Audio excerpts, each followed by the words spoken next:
नमस्कार साथियों। देखिए, अर्थव्यवस्था के जो हमारे टॉपिक अब तक हुए हैं उनको आपने पढ़ा है। इसके बाद एक टॉपिक होता है जिसमें हम अर्थव्यवस्था के प्रकार पे चर्चा करते हैं। प्रकार का मतलब है कि अर्थव्यवस्था अनेक आधार पे अनेक प्रकार की होती है। जैसे नियंत्रण अगर देखा जाए कि उत्पादन के साधनों पर नियंत्रण किसका है, तो अर्थव्यवस्थाएं 3 प्रकार की होती हैं: पूंजीवादी, समाजवादी और मिश्रित। यही 3 मुख्य प्रकार होते हैं जिसको हम सब अर्थव्यवस्था का संगठन कहते हैं। अर्थव्यवस्था का संगठन, इसको पढ़ेंगे। इसके अतिरिक्त इस हम वीडियो लेक्चर में पढ़ेंगे कि जैसे अन्य जो अर्थव्यवस्थाओं के प्रकार हैं, जैसे जो प्राथमिक, द्वितीयक, तृतीयक क्षेत्र हैं, उनके आधार पर 3 प्रकार की अर्थव्यवस्थाएं होती हैं। एक होती है कृषक अर्थव्यवस्था, उद्योग अर्थव्यवस्था और सेवा अर्थव्यवस्था। इसी तरीके से अगर हम देखेंगे तो नियोजन है या नहीं है, इस आधार पर नियोजित अर्थव्यवस्था और गैर नियोजित अर्थव्यवस्था होती है। पूंजी और श्रम के आधार पर एक अर्थव्यवस्था का वर्गीकरण होता है: पूंजी बाहुल्य अर्थव्यवस्था, श्रम बाहुल्य अर्थव्यवस्था। इसके अलावा विश्व व्यापार के आधार पर एक वर्गीकरण होता है: खुली अर्थव्यवस्था, बंद अर्थव्यवस्था। तो संक्षेप में आप जानिए कि इस हमारे क्लास का उद्देश्य है कि अर्थव्यवस्था के प्रकार बताना आपको, और उसमें जो सबसे महत्वपूर्ण होता है वो वही होता है कि पूंजीवादी, समाजवादी और मिश्रित। तो इस टॉपिक को हम कहते हैं कि अर्थव्यवस्था का संगठन। और अर्थव्यवस्था का संगठन यहाँ पर हम सब पढ़ेंगे किस आधार पे, कैसे जानेंगे कि संगठन कैसा है? उत्पादन के साधनों पर स्वामित्व किसका है, इस आधार पे हम संगठन को समझने का प्रयास करेंगे। देखिए, आप जानते हैं कि उत्पादन आप पढ़ चुके हैं, उत्पादन के साधन भी पढ़ चुके हैं।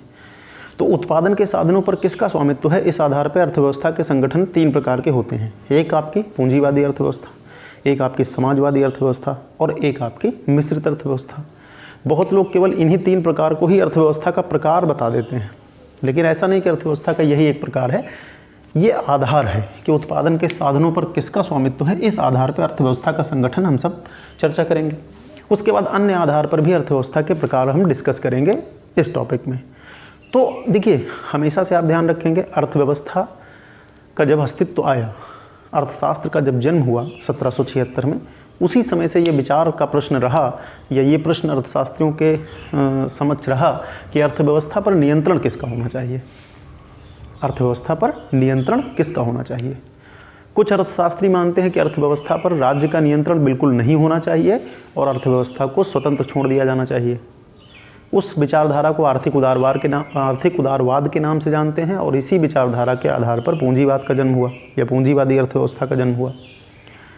उसके बाद कार्ल मार्क्स का जन्म हुआ। कार्ल मार्क्स का ये मानना था कि अर्थव्यवस्था पर पूरा का पूरा राज्य का नियंत्रण होना चाहिए, तो उसको राज्य आधारित अर्थव्यवस्था या समाजवाद कहते हैं। उसके 2 रूप हो सकते हैं: समाजवादी अर्थव्यवस्था, साम्यवादी अर्थव्यवस्था। फिर बाद में ये हुआ कि दोनों अर्थव्यवस्थाएं अपने आप में पूर्ण नहीं हैं, तो दोनों के अच्छे तत्वों को मिलाकर के एक नई अर्थव्यवस्था को जन्म दिया जाए, जिसको नाम दिया गया मिश्रित अर्थव्यवस्था। तो हम सब इस टॉपिक में इसी अर्थव्यवस्था को या इन अर्थव्यवस्था के प्रकार को पढ़ने का प्रयास करेंगे कि अर्थव्यवस्था कितने प्रकार की होती हैं और उनके आधार क्या हैं और उनके जनक क्या हैं, व्यवस्था क्या है, इस चीज़ को हम जानने का प्रयास करेंगे। तो अर्थव्यवस्था के संगठन में सब पहली चीज़ आप ध्यान रखेंगे कि उत्पादन के साधनों पर किसका स्वामित्व है, इस आधार पर संगठन को जानने का प्रयास करेंगे। तो इसमें जो अर्थव्यवस्था का पहला प्रकार होता है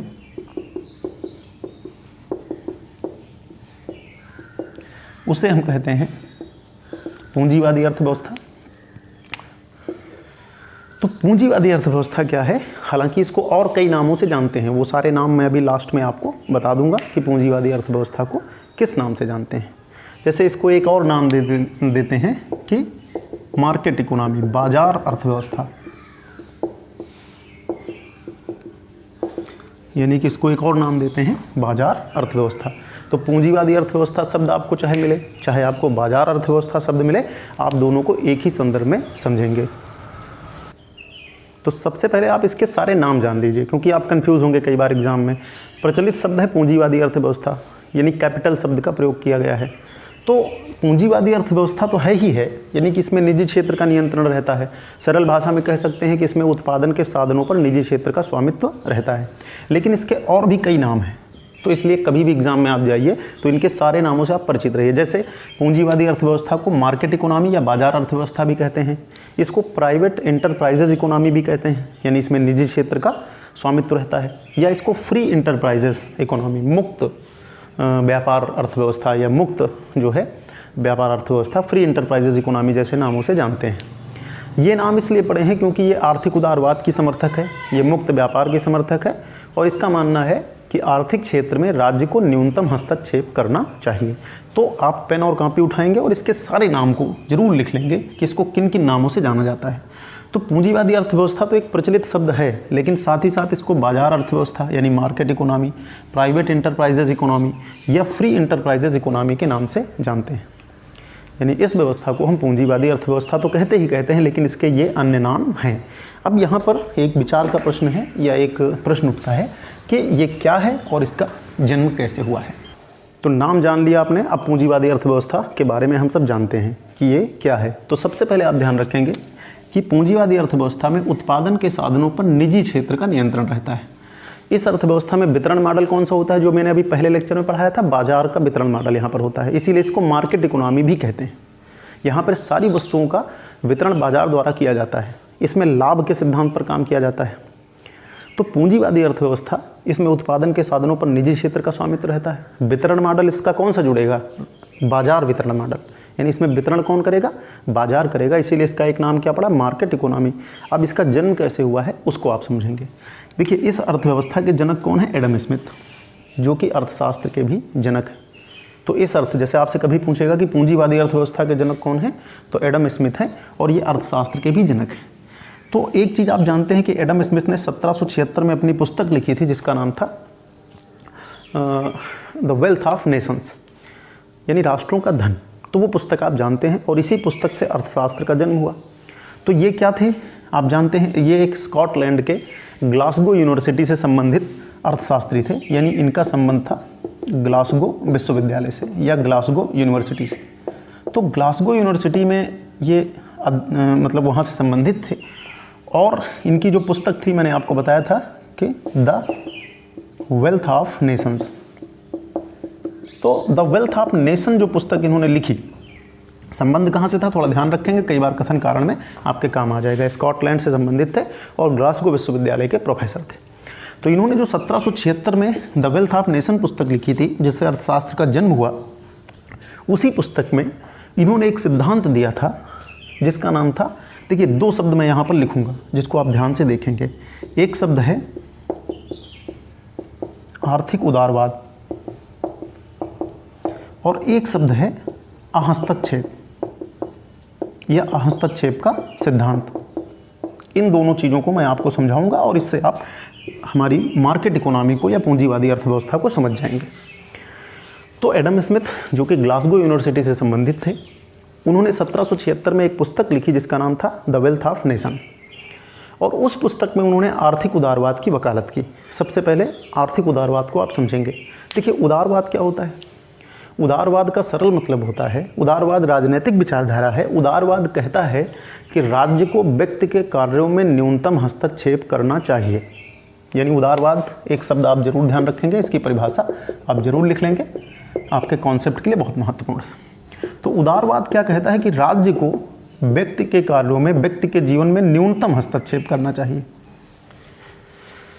देखिए, पहले निरंकुश राजा हुआ करते थे, कठोर राजा हुआ करते थे, वो व्यक्ति के हर क्षेत्र, जीवन के हर क्षेत्र में हस्तक्षेप करते थे। जॉन लॉक जो कि बहुत बड़ा उदारवादी विचारक था, उसने उदारवाद की व्याख्या की और उसने माना कि राज्य को व्यक्ति के जीवन में न्यूनतम हस्तक्षेप करना चाहिए। और उदारवाद ये मानता है कि राज्य एक आवश्यक बुराई है, यानी राज्य बुराई तो है लेकिन आवश्यक है। यानी व्यक्ति को अगर अपना जीवन अच्छा करना है तो कुछ अधिकार त्यागने पड़ते हैं राज्य के पक्ष में, इसलिए राज्य एक बुराई है और आवश्यक बुराई है। तो राज्य यानी उदारवाद क्या मानता है कि राज्य व्यक्ति के जीवन में न्यूनतम हस्तक्षेप करे। नकारात्मक उदारवाद तो ये कहता है कि राज्य को कोई हस्तक्षेप नहीं करना चाहिए। अब एडम स्मिथ भी उदारवादी विचारधारा से संबंधित थे, लेकिन इन्होंने इस विचार को आर्थिक क्षेत्र में लागू किया। आर्थिक उदारवाद का सरल मतलब था कि एडम स्मिथ कहते थे कि राज्य अर्थव्यवस्था के क्षेत्रों में उत्पादन पर, वितरण पर कोई नियंत्रण ना लगाए या कोई नियमन ना करे। यानी एडम स्मिथ का मानना था कि राज्य को आर्थिक क्षेत्र में उदारवाद का पालन करना चाहिए, यानी कि राज्य को आर्थिक क्षेत्र में किसी भी प्रकार का नियमन नहीं करना चाहिए, कोई हस्तक्षेप नहीं करना चाहिए। उनका मानना था कि इकोनॉमी को, अर्थव्यवस्था को अपने हिसाब से चलने दिया जाए। तो आर्थिक उदारवाद का मतलब क्या है, यानी एडम स्मिथ किस विचारधारा से संबंधित थे, आर्थिक उदारवाद से। और आर्थिक उदारवाद क्या कहता है कि राज्य को अर्थव्यवस्था में जो उत्पादन है, जो उद्योग हैं, उन पे किसी भी प्रकार का नियंत्रण या नियमन नहीं करना चाहिए, उसको छोड़ देना चाहिए। और इसी सिद्धांत को हस्तक्षेप का सिद्धांत कहते हैं। ध्यान रखना, एक क्वेश्चन एग्जाम में आया है कि पूंजीवादी अर्थव्यवस्था किस पर आधारित है, आप बता देंगे हस्तक्षेप सिद्धांत पर आधारित है। पूंजीवादी अर्थव्यवस्था के जनक एडम स्मिथ हैं और उनका एक सिद्धांत है हस्तक्षेप का सिद्धांत, जिससे यह अर्थव्यवस्था पनपी है या जन्मी है।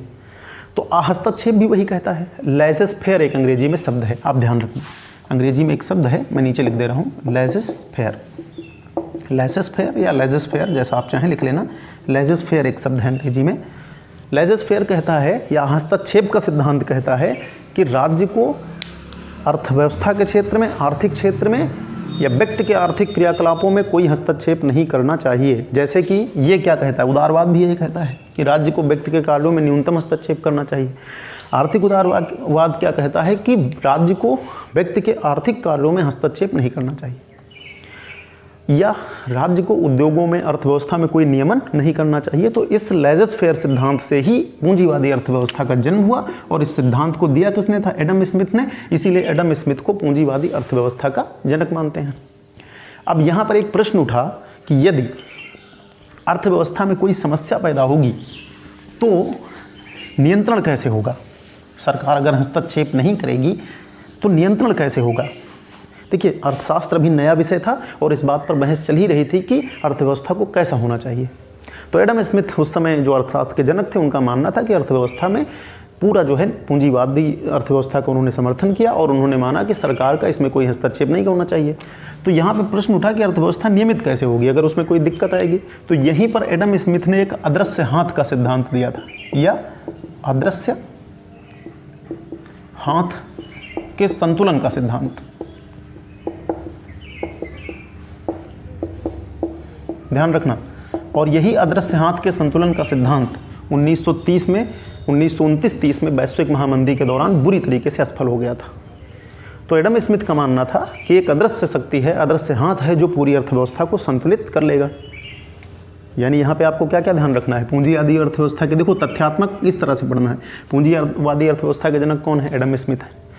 एडम स्मिथ का सिद्धांत क्या था, आर्थिक उदारवाद और हस्तक्षेप का सिद्धांत, जिससे ये व्यवस्था पनपी।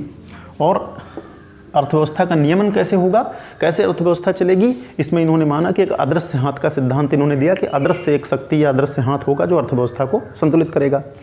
और इत्तेफाक या संयोग की बात यह थी कि जिस समय एडम स्मिथ ने यह सिद्धांत दिया उसी समय अमेरिका स्वतंत्र हुआ था।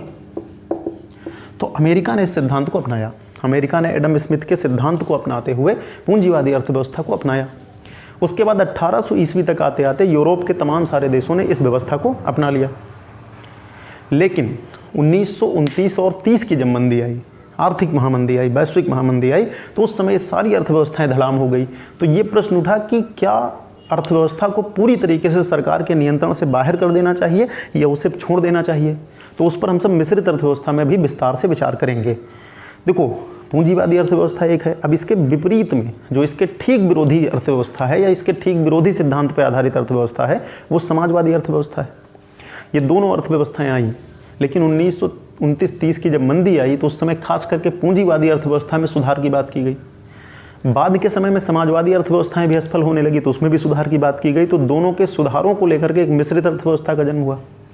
तो क्रमबद्ध तरीके से आप समझते चलेंगे, जोड़ते चलेंगे, चाहे लिखने के लिए आए, चाहे ऑब्जेक्टिव प्रश्न आए, चाहे कथन कारण आए, चाहे स्टेटमेंट के क्वेश्चन आए, आपके गलत नहीं होने चाहिए यदि आप टॉपिक को समझेंगे तो पूंजीवादी अर्थव्यवस्था, मार्केट इकोनॉमी, इंटरप्राइजेज या free enterprises economy, private enterprises economy, शब्द जब भी आए तो आप यही समझेंगे। जनक कौन है, किस सिद्धांत पर आधारित है, अदृश्य हाथ का सिद्धांत क्या है और अमेरिका ने कैसे अपनाया, ये सारी बातें आप समझ सकते हैं। तो इस तरह से पूंजीवादी अर्थव्यवस्था के बारे में जो भी तथ्य थे आपके सामने।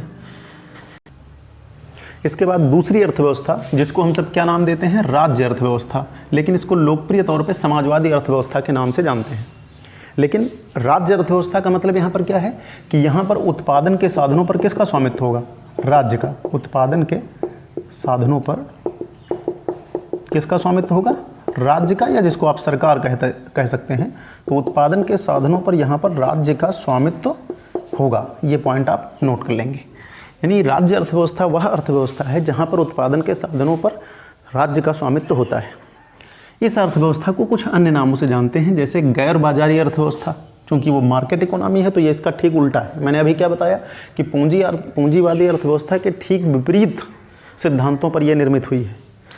इसको गैर बाजारी अर्थव्यवस्था भी कहते हैं, इसको समाजवादी अर्थव्यवस्था भी कहते हैं, और इसको केंद्रीकृत नियोजित अर्थव्यवस्था भी कहते हैं, क्योंकि इसमें नियोजन किया जाता है, वो भी केंद्रीकृत किया जाता है। सारे संसाधनों का आकलन करके केंद्रीकृत नियोजन अपनाया जाता है, जिसको रूस ने अपनाया था और जिसको भारत ने भी पंचवर्षीय योजनाओं के माध्यम से अपनाया था। तो ये इसके नाम हैं। अब बात आती है कि आखिर जब पूंजीवाद था तो इसका जन्म क्यों हुआ। तो देखिए, पूंजीवादी अर्थव्यवस्था विश्व में अमेरिका ने स्थापित की, उसके बाद तमाम देशों ने उसको अपनाया, लेकिन वो अर्थव्यवस्था श्रमिकों के शोषण पर आधारित थी। उसका एक बुरा पक्ष ये था कि उसमें श्रमिकों के काम के घंटे बहुत ज़्यादा थे, उनकी मजदूरी बहुत कम थी और उनका जीवन अत्यंत दयनीय था। और इस बात को सबसे पहले बहुत ही लोकप्रिय अर्थों में कार्ल मार्क्स ने आगे उठाया। ऐसा नहीं था कि इसके पहले समाजवाद तत्व पर बात नहीं हुई थी, लेकिन इसको जिसने सबसे ज़्यादा विश्व में मान्यता दिलाई वो थे कार्ल मार्क्स। तो कार्ल मार्क्स एक राजनीतिक विचारक थे, जर्मन दार्शनिक थे, इंग्लैंड में उनका जीवन जो है कर्मभूमि उनकी रही। तो उन्होंने सीधे सीधे पूंजीवादी अर्थव्यवस्था पर आरोप लगाए और उन्होंने जैसे कहा कि संपत्ति शोषण का परिणाम है। राज्य पर भी उन्होंने आरोप लगाया कि राज्य इसीलिए बना है ताकि श्रमिकों का शोषण हो सके। और आप जानते हैं कि उन्होंने एक वर्ग संघर्ष का सिद्धांत दिया था, जिसमें उन्होंने दो वर्ग माने थे, एक पूंजीपति वर्ग और एक श्रमिक वर्ग। और उनका मानना था कि पूंजीपति जो वर्ग है वो श्रमिक वर्ग के शोषण के द्वारा ही संपत्ति का अर्जन करता है। तो कार्ल मार्क्स का मानना था कि व्यवस्था एक दिन ऐसा आएगा कि जब विश्व के सारे श्रमिक एक हो जाएंगे और वो सर्वहारा वर्ग हैं। श्रमिक का मतलब सर्वहारा वर्ग, यानी कार्ल मार्क्स ने श्रमिकों को क्या नाम दिया था, सर्वहारा, और पूंजीपति वर्ग को उन्होंने कहा था बुर्जुआ। और अंत में उन्होंने एक सिद्धांत दिया कि एक दिन क्रांति होगी और पूरे विश्व में सर्वहारा वर्ग का शासन होगा, समाजवाद का शासन होगा, वैज्ञानिक समाजवाद उनका अपना एक सिद्धांत है, और विश्व में असमानता शोषण समाप्त हो जाएगा। और इसी सिद्धांत पे समाजवादी अर्थव्यवस्था या गैर बाजारी अर्थव्यवस्था या राज्य अर्थव्यवस्था का जन्म हुआ। इस अर्थव्यवस्था को जमीन पे उतारने का काम किया रूस ने, यानी कि रूस, या जिसको आप भूतपूर्व सोवियत संघ कह लीजिए। तो रूस में 1917 में एक क्रांति हुई लेनिन के नेतृत्व में, जिसको बोल्शेविक क्रांति के नाम से जानते हैं। और बोल्शेविक क्रांति के बाद रूस में राज्य अर्थव्यवस्था स्थापित हुई। तो ये एक पॉइंट आपके काम का है, ध्यान रखना। रूस में 1917 के बोल्शेविक क्रांति के बाद राज्य अर्थव्यवस्था या समाजवादी अर्थव्यवस्था स्थापित हुई कार्ल मार्क्स के विचारों को लेकर के। और उसके बाद 1949 में चीन में इसका एक आदर्श स्वरूप सामने आया। इस अर्थव्यवस्था में क्या होता है कि राज्य सारे संसाधनों का नियंत्रण करता है। कोशिश की जाती है कि संपत्ति का केंद्रीकरण ना होने पाए, शोषण ना होने पाए। अब इस अर्थव्यवस्था को दो भाग में हम बांट सकते हैं। इसमें एक व्यवस्था समाजवादी होती है, एक होती है साम्यवादी। दोनों में महत्वपूर्ण अंतर क्या है, ध्यान से सुन लेना। समाजवादी अर्थव्यवस्था में श्रम पर सरकार का नियंत्रण नहीं रहता, श्रम पर सरकार का नियंत्रण नहीं रहता और अन्य चीज़ों पर रहता है। जबकि साम्यवादी अर्थव्यवस्था के तहत उत्पादन के साधनों के साथ साथ श्रम पर भी सरकार का नियंत्रण रहता है। यानी श्रम भी एक सार्वजनिक वस्तु हो जाती है और सरकार अपने हिसाब से श्रम का प्रयोग कर सकती है। तो विश्व में सबसे पहले किसने, रूस ने, और उसके बाद फिर चीन ने इस अर्थव्यवस्था को अपनाया। बाद में पूर्वी यूरोप के तमाम देशों ने, यानी रूस, चीन, पूर्वी यूरोप के तमाम देशों ने, नव स्वतंत्र देशों में भारत का भी, वैसे तो भारत ने मिश्रित अर्थव्यवस्था अपनाई लेकिन झुकाव समाजवाद की तरफ था। क्यूबा एक देश आपको मिलेगा। तो इस तरह से समाजवादी अर्थव्यवस्था क्या है और क्यों पनपी और इसके क्या सिद्धांत हैं, इसको आप ध्यान रखेंगे। इसके बाद फिर हम सब चर्चा करते हैं मिश्रित अर्थव्यवस्था क्या है, यानी पहली पूंजीवादी, दूसरी समाजवादी और तीसरी हमारी मिश्रित अर्थव्यवस्था। तो मिश्रित अर्थव्यवस्था की ज़रूरत क्यों पड़ी? जब पहले से दो अर्थव्यवस्थाएं थी या दो अर्थव्यवस्थाओं का संगठन हमारे पास था, तो हमें इसकी ज़रूरत क्यों पड़ी, इसको हमें समझना है। हुआ ये कि 1929 और 30 के समय में जो वैश्विक महामंदी आई, आपने इसको सुना होगा, ना सुना हो तो आप ज़रूर सुनिए। ये दुनिया की सबसे भीषण मंदी मानी जाती है। तो 1929 और 30 के सन में या इस वर्ष एक वैश्विक महामंदी आई और इस महामंदी ने पूंजीवाद की पोल खोल करके रख दी। इस महामंदी में एडम स्मिथ का अदृश्य हाथ का सिद्धांत फेल हो गया। यानी जो अदृश्य हाथ के संतुलन का सिद्धांत उन्होंने दिया था कि यदि अर्थव्यवस्था में कभी कोई समस्या आएगी तो एडम स्मिथ ने कहा था कि अदृश्य हाथ का सिद्धांत काम करेगा। तो 1929-30 की मंदी में एडम स्मिथ का जब अदृश्य हाथ के संतुलन का सिद्धांत फेल हो गया तो उस सिद्धांत पे कई सारे प्रहार होने लगे। और इसी समय कैम्ब्रिज यूनिवर्सिटी के एक प्रोफेसर जेम कीन्स, या कहीं कहीं जेम केन्स मिलेगा, आप देख लेना, तो कैम्ब्रिज यूनिवर्सिटी के एक प्रोफेसर थे जेम कीन्स। उन्होंने एक पुस्तक लिखी अपनी जिसका नाम था the journal theory of employment, interest and money, यानी कि जेम कीन्स की एक पुस्तक है the general theory of employment, interest and money. तो इस पुस्तक में जेम कीन्स ने कुछ तत्वों पर या कुछ बातों पर या कुछ ऐसी बातें बताई जिससे मिश्रित अर्थव्यवस्था का जन्म हुआ। इन्हीं को मिश्रित अर्थव्यवस्था का जनक मानते हैं। जैसे पूंजीवादी अर्थव्यवस्था का जनक एडम स्मिथ को, समाजवादी अर्थव्यवस्था का जनक कार्ल मार्क्स को, वैसे ही मिश्रित अर्थव्यवस्था का जनक किसको मानते हैं? जेम कीन्स को मानते हैं। तो जेम कीन्स ने बताया कि जो बाजार अर्थव्यवस्था है, यानी कि जो पूंजीवादी अर्थव्यवस्था है, तो उन्होंने बताया कि बाजार अर्थव्यवस्था में भी मजबूत सरकारी हस्तक्षेप होना चाहिए। यानी इन्होंने कहा कि ऐसा नहीं है कि बाजार अर्थव्यवस्था को आप पूरी तरीके से फ्री कर दीजिए, फ्री एंटरप्राइजेस सिस्टम बना दीजिए। बाजार अर्थव्यवस्था में भी मजबूत सरकारी हस्तक्षेप होना चाहिए। अगर ये नहीं होता है तो हम ऐसी मंदी से निपट नहीं पाएंगे। जैसे इसी समय इन्होंने एक सिद्धांत दिया था कि मंदी में सरकार को सार्वजनिक खर्च बढ़ा देना चाहिए, चाहे वो खर्च अनुत्पादक ही क्यों ना हो, क्योंकि जब सार्वजनिक खर्च मंदी में बढ़ेगा तो अपने आप धीरे धीरे जो है मंदी का कुचक्र टूटेगा। तो इनका मानना था कि बाजार अर्थव्यवस्था जरूर है लेकिन उसमें एक मजबूत सरकारी हस्तक्षेप होना चाहिए। और जेम कीन्स के इस विचार को अपना करके जितनी भी बाजार अर्थव्यवस्थाएं थी, पूंजीवादी अर्थव्यवस्थाएं थी, उन्होंने उत्पादन के कई क्षेत्रों पर अपना नियंत्रण किया। कई सरकारों ने उत्पादन शुरू कर दिया और जो वस्तुएं उन्होंने उत्पादित की उसको नाम दिया गया पब्लिक गुड, यानी कि जो सरकारों ने जो उद्योग लगाए या उद्यम लगाए और जब उसमें वस्तुएं बनाई तो उनको नाम क्या दिया गया? पब्लिक गुड, यानी कि लोक वस्तुएं। तो एडम स्मिथ का जो सिद्धांत था वो फेल हुआ, तो जेम कीन्स ने अपना सिद्धांत दिया और इसी सिद्धांत में मिश्रित अर्थव्यवस्था का जन्म हुआ। इसमें इन्होंने माना कि बाजार अर्थव्यवस्था में मजबूत सरकारी हस्तक्षेप होना चाहिए। यदि मजबूत सरकारी हस्तक्षेप नहीं होगा तो अर्थव्यवस्था इस तरह की मंदियों का सामना नहीं कर पाएगी। जैसे आज आप देखते हैं कि विश्व का कोई भी देश, अगर हम आज की स्थिति पर बात करें तो विश्व का कोई देश ना तो पूंजीवादी है पूर्ण रूप में, ना ही समाजवादी है। पूंजीवाद ने कुछ समाजवाद के गुणों को अपनाया है और समाजवाद ने पूंजीवाद के गुणों को अपनाया है। दोनों मिल करके ही एक अर्थव्यवस्था गढ़ सकते हैं। तो यहाँ से मिश्रित अर्थव्यवस्था का जन्म हुआ। क्यों जन्म हुआ? मंदी के बाद एडम स्मिथ का सिद्धांत फेल हुआ और उसके बाद फिर जेम कीन्स ने अपनी थ्योरी दी। उस थ्योरी में उन्होंने सरकारी हस्तक्षेप की बात की और इसको मानते हुए अनेक सरकारों ने ये कहा कि ठीक है, बाजार इकोनॉमी या जो कैपिटल व्यवस्था है वो तो ठीक है, पूंजीवादी अर्थव्यवस्था ठीक है, लेकिन हम उसमें नियंत्रण रखेंगे, उसमें हस्तक्षेप करेंगे। कई सरकारों ने, मैंने बताया कि खुद उत्पादन शुरू किया और ऐसी वस्तुओं को क्या नाम दिया गया? Public good. तो जेम कीन्स का विचार आप मेरी समझ से समझ गए होंगे पूरी तरीके से। अब आगे बढ़ते हैं। देखिए, जेम कीन्स ने क्या सुझाव दिया था? जेम कीन्स का जो भी सुझाव था वो था पूंजीवादी अर्थव्यवस्थाओं को। यानी जेम कीन्स ने पूंजीवादी अर्थव्यवस्थाओं को क्या सुझाव दिया था कि उन्हें कुछ समाजवाद के लक्षण अपनाने होंगे, यानी समाजवाद को अपनी अर्थव्यवस्था में पचाना होगा और साथ ही साथ बाजार अर्थव्यवस्था में भी मजबूत सरकारी हस्तक्षेप की ज़रूरत होगी।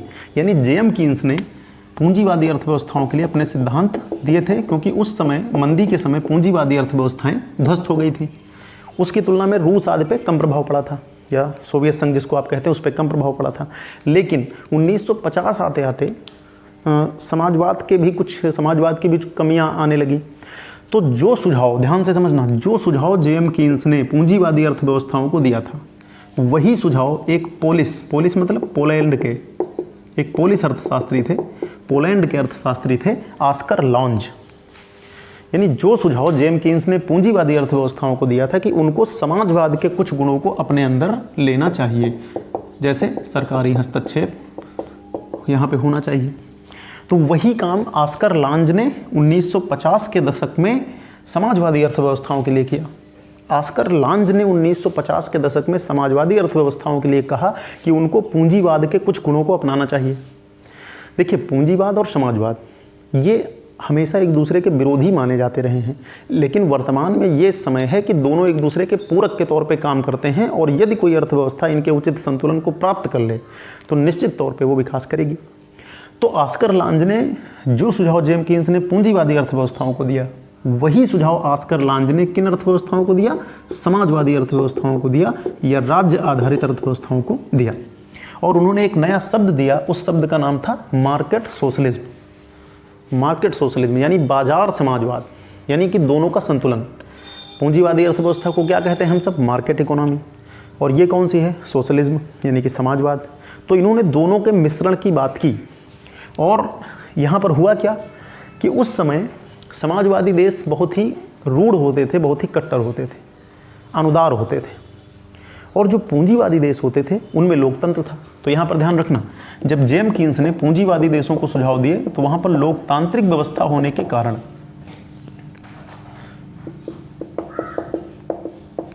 यानी कि पूंजीवादी देशों में लोकतांत्रिक व्यवस्था होने के कारण उन्होंने जेम्स कीन्स के सुझावों को लागू कर दिया।